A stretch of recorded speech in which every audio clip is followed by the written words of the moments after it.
Magandang araw mga ka-aerial defense, may ibabahagi na naman ako sa inyo. Dahil ngayong araw na ito ay may pag-uusapan tayo tungkol sa ating depensa, bagong barkong pandigma ng Pilipinas na mataan sa South Korea. Pero bago tayo magpatuloy, huwag mo muna kalimutan mag-like, share and subscribe. Paki-follow at like na rin ang aming page na nasa description na ang link. Malapit nang matapos ang bagong barkong pandigma ng Pilipinas na binili mula sa bansang South Korea. Matapos mamataan ang isang bagong gawang warship na may pangalan na isa sa mga bayani ng Pilipinas, makikita natin sa litrato na ang bagong barkong pandigma na ito sa South Korea ay may nakalagay ng pangalan para sa Future Missile Corvette ng Pilipinas, at malamang ay ito na nga ang Missile Corvette ng Pilipinas na papangalanan na BRP Miguel Malvar FF-06. Matatanaw din natin ang mga karga din nitong armas katulad na lamang ng Air Defense System, makikita din natin at mapapansin ang Close-in Weapon System o CIWS nito na may halin tulad ang hugis sa Turkish-made Aselsan-Guk Deniz 35mm dual barrel guns. Hindi pa naman ito kumpirmado mga kadepensa, subalit ito kasi ang nababalitang Close-in Weapon System na ilalagay sa missile corvette natin.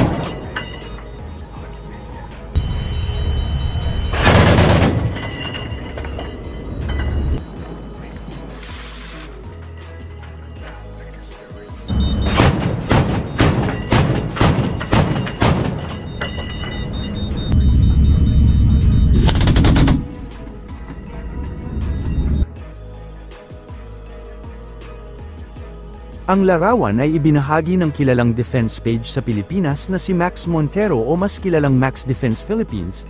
Ibinahagi niya ito sa isa sa kanyang social media account. Tanaw naman natin na malapit nang matapos ang bagong barkong pandigma ng Pilipinas at malamang mga armas at system na lang ang tinatapos dito.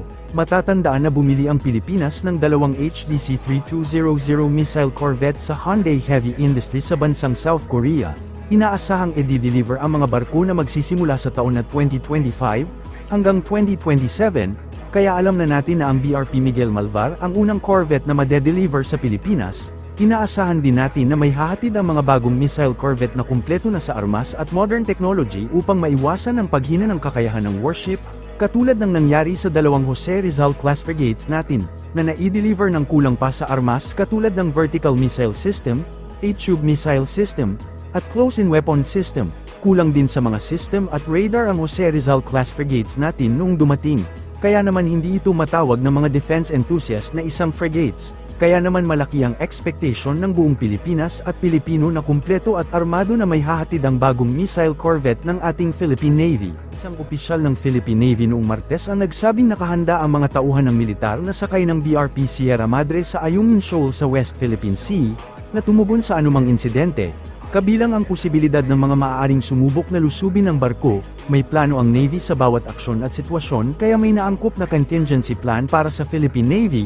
May mga iba't ibang pagsasanay na rin ang ginagawa ng ating Philippine Navy kung saan kabilang dito ang posibleng pag-atake sa BRP Sierra Madre. Ito ang binigyang diin ni Philippine Navy spokesperson for the West Philippine Sea Commodore Roy Vincent Trinidad. Aniya, regular na nagsasagawa ng patrol ang Philippine Navy at Armed Forces of the Philippines para maiwasan ang mga aksyong ito. Aniya, walang tigil ang Philippine Navy sa resupply and rotation mission sa Philippine-held features sa West Philippine Sea sa kabila ng pagtutol ng China sa mga operasyong ito. Maituturing na isang national security concerns ang mga criminal syndicate na nagpapanggap bilang Philippine Offshore Gaming Operator o POGO hubs. Ayon kay Department of National Defense Chief Gilberto Teodoro, kaya dapat aniya na mapigilan ang nasabing mga kriminal na aktibidad ng mga sindikato na nag-ooperate sa ating bansa na nagpapahina sa ating financial standing, ratings ng ating bansa at sinisira ang ating lipunan.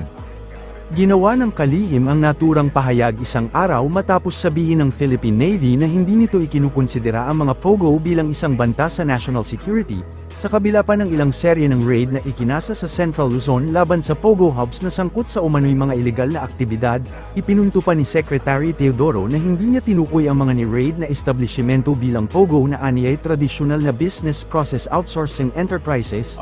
May Chinese military uniform pong nakuha. Okay. Ito'y iniimbestigahan natin kung ano nga ito, no?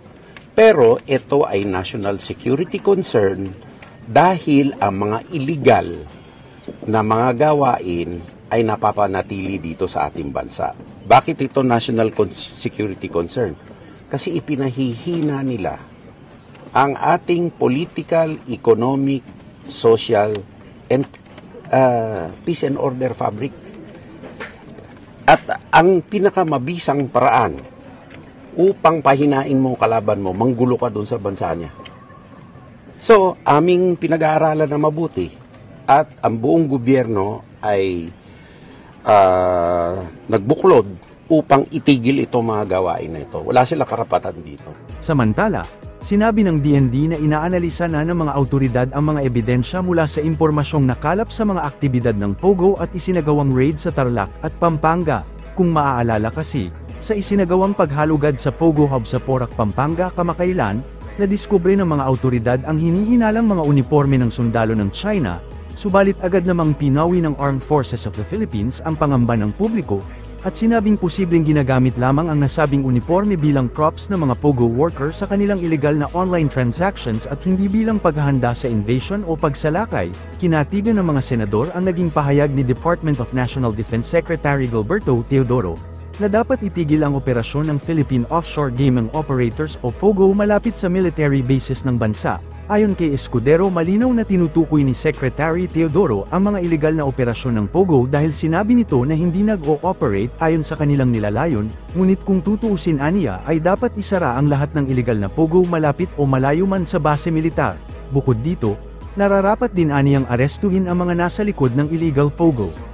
Samantala, sinabi naman ni Senadora Loren Legarda na banta sa seguridad ng bansa ang POGO, ang mga kamakailang natuklasan sa POGO Hub ay lubhang nakababahala sa karapatang pantao at pambansang seguridad. Pinade-deport din ni Legarda ang ilang Chinese na iligal na nag-ooperate ng POGO, lalo na ang mga sangkot sa mga kriminal na aktibidad para na rin sa kapakanan ng mga Pilipino. Mariing kinundina ng Philippine Navy ang isinagawang maritime exercise ng China sa loob ng Exclusive Economic Zone ng Pilipinas. Kabilang sa isinagawang pagsasanay ay ang People's Liberation Army Navy ng China sa naturang teritoryo. Sa isang pahayag, sinabi ni Philippine Navy spokesperson for the West Philippine Sea Commodore Roy Vincent Trinidad, na dapat ay coordinated sa Pilipinas ang anumang isasagawang pagsasanay sa loob ng teritoryo nito. Tiniyak ng Philippine Navy na ang mga agresibong hakbang ng China ay patuloy nilang binabantayan. Present sa pagsasanay ang isang landing ship ng China, barkong pandigma at 2 support vessel nito. Bukod dito ay nagsagawa rin aniya ng helicopter at hovercraft operations malapit sa bahagi ng Sabines Shoal. Para sa mas madaming update tungkol sa ating depensa, paki-follow at like muna ng aming page na nasa description na ang link. Huwag mo na rin kalimutan mag-like, share and subscribe. Pindutin mo na rin ang bell para updated kayo sa aking mga bagong video. Maraming salamat po.